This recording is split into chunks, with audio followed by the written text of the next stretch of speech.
அது மட்டும் இல்லை, நான் சினிமாவுக்கு வரும்போது இது எல்லாருக்குமே தெரிஞ்ச விஷயம் தான். இது பழைய கதை தான்.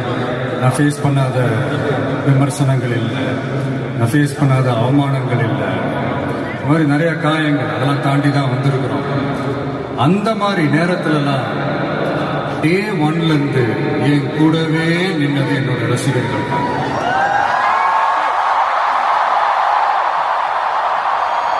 ஒரு நாள் 2 நாள் இல்லைங்க, கிட்டத்தட்ட ஒரு 30-33 வருஷத்துக்கு மேலே என் கூடவே நின்றுக்கிறாங்க. அதனாலதான் நான் என்ன டிசைட் பண்ணேன்னா, அடுத்த 30-33 வருஷத்துக்கு அவங்களோட நான் நிக்கிறோம்னு முடிவு பண்ணிட்டேன்.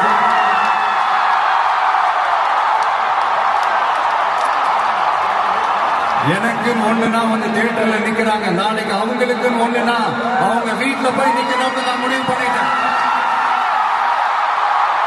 இதுதான் காரணம். எனக்காக எல்லாத்தையும் விட்டு கொடுத்த என்னுடைய ரசிகர்களுக்காக நான் சினிமாவையே விட்டு கொடுக்கிறேன். இந்த விஜய் சும்மா நன்றின்னு சொல்லிட்டு போறவன் கிடையாது, நன்றி கடனை தீர்த்துட்டு தான் போவான்.